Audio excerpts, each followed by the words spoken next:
Hello and welcome, everyone. I am Laura Toner-Haddock from Austin Playhouse, and I'm joined by Sarah Chong-Harmer, also from Austin Playhouse. Sarah is our production coordinator and has been working tirelessly to get us all set up for our Austin Playfest 2021 launch, our ticket launch, happening right now as we speak, right now at noon.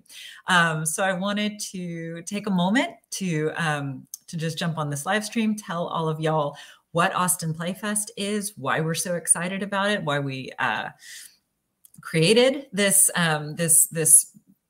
virtual theater festival in the middle of or hopefully at the tail end of a pandemic, and to really celebrate Austin's theater companies. And then we're all going to jump over, I'll screen share, and we'll check out the Playfest website and see how that works. Sarah, do you wanna let folks know anything about what you've been doing with Playfest while we give people a couple minutes to join us here, like 30 seconds. So it's nice as I've been coordinating with all the theater companies on what their virtual theater contribution is going to be. And I think that for me personally, when I moved to Austin a couple of years ago, one of the things that I thought was really great and interesting and lovely was the amount of original work that you find. And so here we are still, even in our virtual world, with all these great original works with a lot of really great Austin artists. So it's very exciting. Absolutely. Yeah. And that's really it. So as everyone knows, when the pandemic started in March 2020, live theater shut down. We were in the middle we had just started rehearsal for Paula Vogel's Indecent. A lot of other companies were in the middle of their runs or closing them in rehearsal, planning their new seasons. And that was the new world we found ourselves in. And theater makers, being the resilient creative folks that they are, a lot of them pivoted to virtual. We have a few offerings by the Vortex Theater Company. Melissa Vogt, their managing director, live streamed every night for months during the beginning of the pandemic. None of us knew how long it was going to last. Austin Playhouse did a whole virtual theater season. But what I found personally is that a lot of folks knew what was going on with the theater companies that they maybe directly followed, but maybe didn't know as much what was happening in the wider Austin community. And that was just sort of the nature of the information flow at that time. And so you look around and you can see there's so much creativity and different types of things. It's not all, I think Zoom theater was the stereotype that everybody moved to, but a lot of these works aren't that stereotypical Zoom theater. They might resemble short films or animated pieces. There's short film festivals. Scriptworks, which is a playwrights cohort in town, does their 10-minute play festival every year, and they moved it to this incredible multimedia experience. And so we have a version of that in the fest here. So a really wide variety. And I also want to say that ticket proceeds from the festival benefit all participating theater companies. So it is also a benefit for the groups involved. And y'all, the chat is open. So if you're on YouTube, or I think Facebook, it should work as well. I'm not as familiar with that, but definitely if you're on YouTube, we will be able to see your chat if you post a comment. Please go ahead and do that if y'all have any questions. Not being able to spell welcome properly, I'm going to try that again. There we go. Please just let us know if you want to jump in into anything in the comments if you have any questions about anything as we go through this. So let's, I'm going to share my screen, and we're going to jump on over here to the Austin Playhouse tab. And this is Austin Playfest. Sarah, can you see that? Is it showing up everywhere? See the thing. So that's perfect. So this is our Austin Playfest website. that we have set up. So you go to austinplayfest.com. This is your landing page. And we just changed this button from being on sale soon to on sale now. And here you will find, we're going to keep updating it, but these are links to all of our partner theaters, takes you right to their website if you would like to learn more about those organizations that are currently involved. They're all some pretty great groups. And then when you click on this on sale now button, it takes you to the Austin Playfest landing page on Eventive. Eventive is the platform that is hosting this virtual theater festival. And they mainly do film festivals, but they were really excited to partner with us on a virtual theater fest. So you can go here and you can check out a couple things.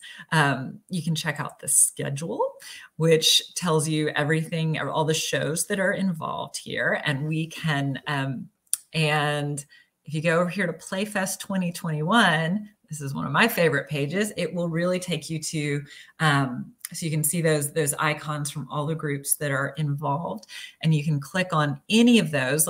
We won't click on the Austin Playhouse entry. Let's check out Jarrett Productions has a portrait of my mother in here. I can't see it on this screen. Just so you know, I don't know. Oh, it didn't go there. All right, let's do this. Thanks, Sarah. This is why it's good to have two people, because I am on another screen when this is happening. I'm like, please stop. All right, so we're gonna do this. I'll just share it again. It's just a new tab. And you know how sometimes, I mean, we've only been doing these virtual streams for 19 months. You'd think I'd realize that I had to share it again. So this is the Austin Playfest website that it takes you to. Sarah, just shout out if it doesn't start changing. I think as it, and when it goes to Playfest 2021, that's going to be a new tab. So I'm going to come over here and stop screen sharing that. This is also really fun to explore on your own. So you can, I mean, I know it's thrilling to watch me like share new tabs, but let's do this one more time, because I do want y'all to see this portion of the site. So here we're on the Eventive platform, which is hosting the film festival, and you can really easily kind of check out everything we have going. Everything says Thursday, November 11th right now, because most of the pieces in the festival are watch anytime during the fest, so you can create your own schedule. So they're available from Thursday evening, November 11th, through midnight or 11:59 p.m. on Monday, November 15th. And Sarah got to set up all the shows there. What was that like? Oh, I mean, it was cool for me, at least looking and getting the little preview, first of all, of some of the shows that I didn't get to catch in the closed down times. So we are Eventive experts now. We are not Eventive experts. Eventive is a very robust platform. And I think, well, maybe you can be an Eventive expert. I'm not an Eventive expert. So anyway, and then I'm going to stop sharing here, and we'll just go over a couple other things. There are two ways that you can participate in the fest as a ticket holder. You can either buy a ticket for an individual event if you saw everything that everybody did, or maybe you're really just looking for some family friendly content. You have a Friday night movie night and you want to do Polly Mermaid from Glass Half Full Theater has a 30-minute, this 3-episode series, which is really fun. And you want to follow that up with a feature Scout from Summer Stock Austin. And that's about, I think it runs about 45 minutes. So that'd be a nice family movie night evening. You could just choose those two and just buy tickets to them.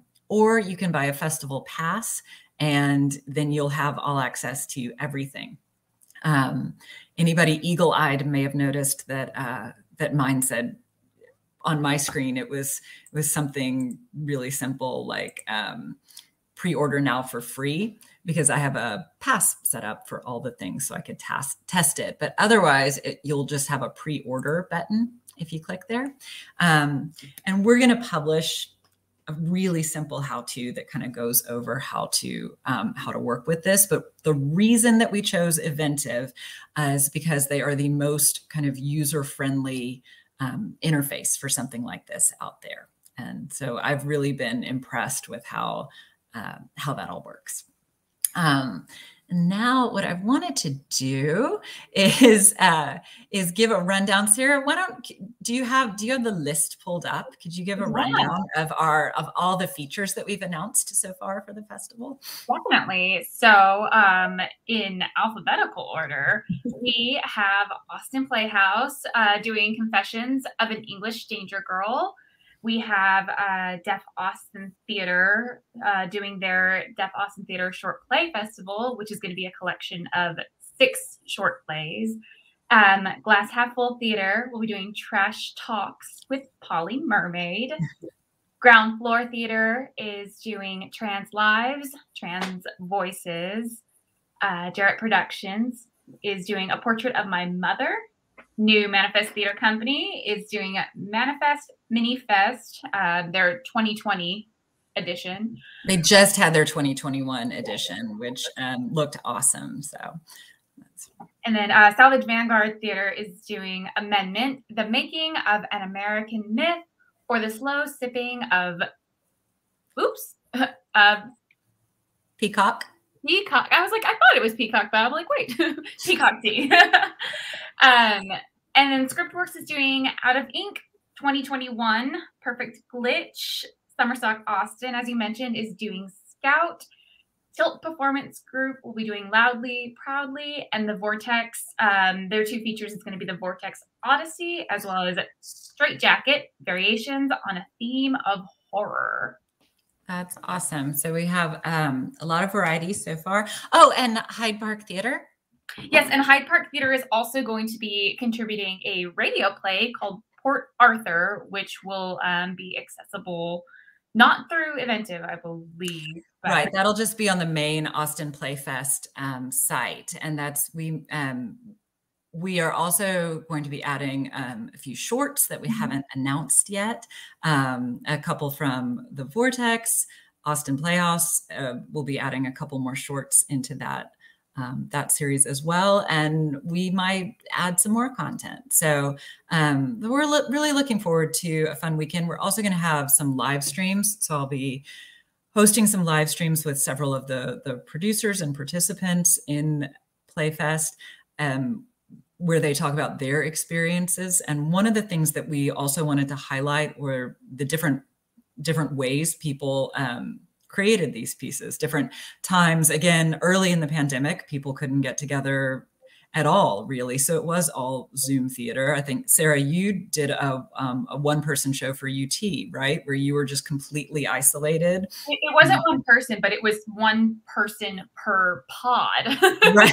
So, it came together kind of almost as if you were like in an isolated room, but not Zoom, if that makes sense. So yeah, cool. It was definitely very, very much so no interaction except for through the screen with anybody else. And we did a couple one-woman shows, and then right after everyone in our the participants in the acting company of The Mysterious Affair at Styles were vaccinated, and so we were able to have some actors together. And so there's a really wide range of also how the artists approached the work and how we were able to get it to the audiences here. And I will say that during this time, and I've talked about this before, there's been such a collaborative, supportive spirit among the theater community that's been really meaningful to me. And what we wanted to do is kind of bring the audience into that, so they could really share in this wide range of activities that took place among a lot of different theater companies. And my hope is that if you're a fan of Theater Company X and you've never seen something from Theater Company Y, this is a great opportunity to just check it out in the middle of your own home. And some of these shows have been available on different platforms. Some of them have been out there in the wild. Some of them were only available for a really short run window, and we're excited to have them as part of the fest. But they have never all been together like this. So, so we're really happy to have all these companies on board and sharing in this collaborative venture that's going to benefit a lot of theater artists in town. So, Sarah, do you have anything else? What are any big how to use the site things that I missed? I'm going to put, it's really simple, y'all. It's just austinplayfest.com in those comments.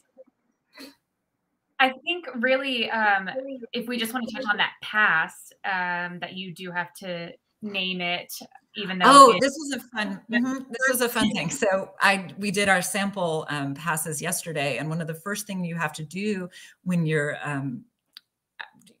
purchasing a pass is you have to name it.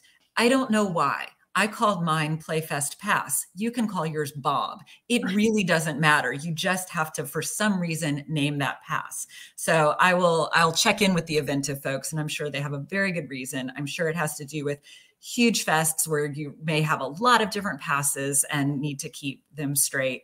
But that's not the case here. You just have the one pass, and you can call it whatever you want. That's your choice. But that's a good thing to point out to folks. So, and Cindy is in our box office. She's online there. Cindy, is there anything you're curious about before we sign off here and let folks go explore the website on their own and check out some of the current Playfest offerings? And please, the fest runs November 11th through the 15th. And we will be adding a little more content before now and then. And we also have an in-person mixer at the Butterfly Bar. So while this is a virtual theater festival celebrating virtual theater, we're really grateful to our friends at the Vortex for opening up their home to us so that as part of the fest, we can all get together and kind of raise a glass to the Austin theater community. So that, I think, is all I have. And thanks y'all for coming in and checking out, and thanks for supporting Austin Playfest and the incredible theater companies that make Austin such a special place to live and create. Thanks y'all.